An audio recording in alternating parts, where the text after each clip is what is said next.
Anthony Clément. Un tout petit peu. Seul le Crédit Lyonnais. Oh. Dominique Grémaud, messieurs dames. Pour beaucoup de raisons, il faut en avoir peur pour Jérôme Alonso. Claro que si, pour Nabil Djellit qui parle 8 langues. Et quel génie. Arrêtons de jouer à nous faire peur, nous dit Vapadou qui est confiant. Il est là, bien sûr. Et non pour Candice Roland. Avant de vous donner la parole, on va aller voir Pierre Niguet qui est en Russie, près des Bleus. Que disent le sélectionneur et le capitaine de cette équipe de France, Didier Deschamps et Hugo Lloris de l'Argentine? Pierre, vous savez, vous? Je sais ce qu'ils disent en conférence de presse, c'est ce qu'ils nous ont confié cet après-midi à la Kazan Arena. Beaucoup de méfiance de la part de Didier Deschamps qui est évidemment revenu sur un certain Lionel Messi. C'est étrange, mais il a parlé de ce garçon. 65 buts en 127 matchs, a-t-il précisé. Il a détaillé un petit peu en quoi Lionel Messi est un poison sur le terrain. Il a évoqué aussi Javier Mascherano pour expliquer qu'il avait 150 sélections et finalement il a pointé le point fort pour lui de cette équipe d'Argentine, c'est l'expérience au détriment de la jeunesse de l'équipe de France. Voilà, c'est un argument que l'on entend souvent dans la bouche de Didier Deschamps. C'est une équipe jeune et inexpérimentée. Hugo Lloris, lui, a eu un leitmotiv en conférence de presse. Il va falloir repousser notre limite. C'est un petit peu le discours, le champ lexical que je vous explique depuis un moment, cet état d'esprit de combatif et de guerrier qu'a l'équipe de France avant d'affronter cette équipe d'Argentine. Merci Pierre, à tout à l'heure. Candice, quelle équipe d'Argentine demain face à la France? Eh bien écoutez, le bruit court, pardon. Oui, c'est dans l'autre sens. C'est dans l'autre sens. Oui, parce que le court bruit, bon. Ça marche pas, effectivement. En tout cas, Lionel Messi pourrait être titularisé en pointe de cette attaque. Regardez donc ce trident offensif. On ferait rentrer Pavone qui est entré à chaque match depuis le début de la compétition. Ce serait sa première titularisation. Et Lionel Messi en pointe avec l'Argentine dans un match officiel, ce n'était plus arrivé depuis 2013. C'était alors donc sa dernière titularisation, mais il avait Agüero sur un côté, donc ça permettait beaucoup. Messi avait inscrit un doublé. Et quand il était encore seul, c'était en 2011, avec Lavezzi et Di Maria sur les côtés, il avait, lui là aussi, marqué un but. C'était en tout cas une option déjà préparée à l'entraînement par Sampaoli. Il voulait le faire face à la Croatie. Il avait finalement changé d'avis. Ça agace Dominique Grémaud, Sampaoli et ses choix tactiques. Le scandalise. Vous scandalise, il a raison. Ce qui me désole déjà, c'est la personnalité de Sampaoli. Mais on n'est pas là pour le fracasser. C'est pas ce que vous faites en ce moment, là, c'est bien. Maradona l'a déjà fait, donc mais voilà. Mais Maradona a raison, évidemment. Moi, ce qui m'étonne, évidemment, c'est de retrouver Di Maria, mais tant mieux, c'est une bonne nouvelle pour l'équipe de France, c'est une très bonne nouvelle. Parce que Di Maria est complètement à côté de la plaque depuis quelques mois, et notamment depuis le début de ce mondial. Messi en pointe, j'y crois pas une seconde. Je n'y crois pas une seconde, c'est pas possible. Il fera jouer soit Agüero, soit Higuaín. Il peut pas se jouer. Visiblement, c'est pas ce qui ressort. Maintenant, pour répondre. Jouer Dybala. Oui, alors ça, c'est extraordinaire. Il ne fait pas jouer Dybala. Oui, mais Messi, Dybala, c'est évidemment. Parce que c'est vrai, ça. Mais l'auxiliaire, mais indispensable. Je vous précise que ce sont des sources argentines qui nous donnent cette oui, ça paraît complètement faux. Peut-être que les journalistes argentins sont plus patriotes que les Français, ils donnent des fausses informations. Peut-être. Moi, je vous donne les infos telles qu'elles m'arrivent, Jérôme. Di Maria, depuis 6 mois, si je peux me permettre, Dom, c'est quand même au PSG le joueur qui a les meilleures stats et de très très loin. Ah oui, mais le PSG de ces 3 derniers mois, ils n'ont pas joué. Jérôme, pardonne-moi. Sur les 3 mois d'avant, je veux bien, mais Dominique a raison sur les 3 derniers. 3 derniers? Ils n'ont pas joué. Ils ont gagné la Coupe de France et la Coupe de la Ligue devant les Herbiers. C'était excellent contre Sochaux en Coupe de France. Contre Sochaux en Coupe de France. Mais je prie, ne vous fourvoyez pas, les gars. Ne pensez pas qu'il y a un écart immense entre l'Argentine et nous et qu'ils sont tous bidons. Je souhaite de tout mon cœur que vous ayez raison, mais attention. Di Maria, moi j'ai vu beaucoup de matchs du PSG contre des petites équipes, c'est vrai, mais l'attitude, là il est mauvais depuis 3 matchs, on est ok. Ça veut pas dire que sur ce mais match, c'est un très bon joueur. Ne vous fourvoyez pas sur l'écart qu'il y a entre l'Argentine et la France. Juste. Oui, mais alors Dave Vapadou, lui, il est pas inquiet. Ah non. Tant mieux, j'aimerais tellement. Moi, je suis d'accord avec. Je vais revenir vers vous après. Qu'on respecte l'Argentine, évidemment, qu'on respecte le meilleur Argentin et peut-être même le meilleur joueur du monde. Messi, ça c'est une chose, mais ce qui m'agace, ce qui m'embête un petit peu, c'est que j'ai l'impression qu'on est un petit peu en train de reproduire, alors avec un scénario différent et un contexte différent, un petit peu l'avant-match retour de Barcelone-PSG. C'est-à-dire que on a commencé à monter un petit peu toutes les raisons d'avoir peur d'un Barcelone qui était à terre. Et de la même façon, je trouve, si, franchement. Là où c'est pas comparable, c'est la prestation du PSG à l'aller qui est quand même infiniment plus enthousiasmante que non. Ce que je veux dire, c'est que notre appréciation de l'Argentine, si c'est pas nous qui les croisons, est-ce qu'on en fait d'un seul coup une équipe qui d'un seul coup peut se réveiller? C'est-à-dire que nous, tant qu'ils jouaient pas dans notre poule et qu'on les regardait un petit peu de loin, c'est L'Argentine, ils sont bidons. Ils vont à 2 à l'heure. Il n'y a pas de plan de jeu. Sampaoli, c'est faible.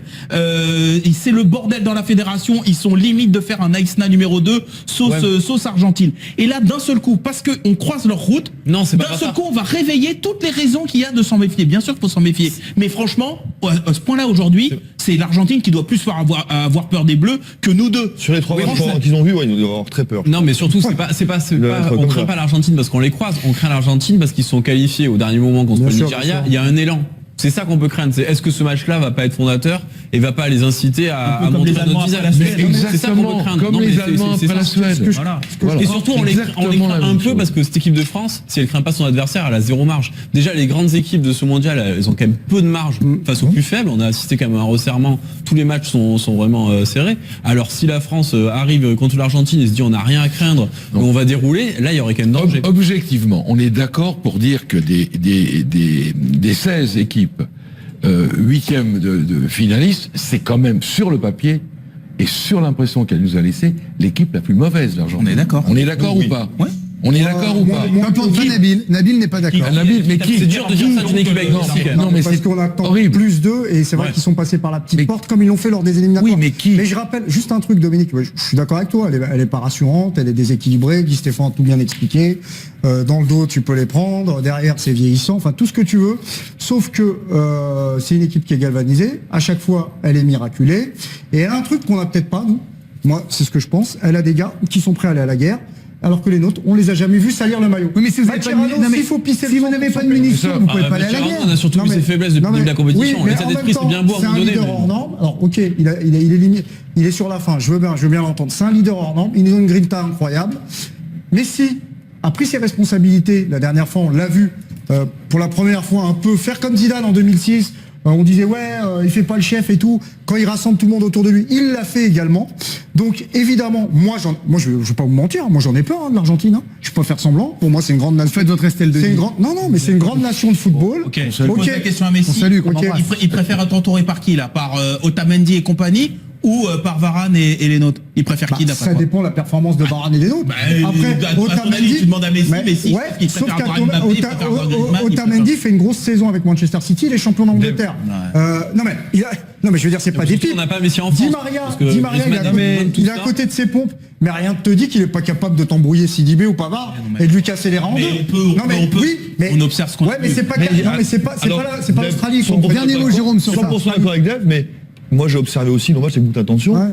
C'est ça qui m'inquiète. Tu parlais du PSG, du Barça. À l'époque, je me rappelle très bien de cette remontada la semaine d'avant. On avait fait quand même un match exceptionnel. Il y avait des certitudes. Alors tout s'est décroulé après, mais il y avait des certitudes. Aujourd'hui, Dom parlait des 16 équipes qui étaient la plus faible. L'Argentine, je veux bien.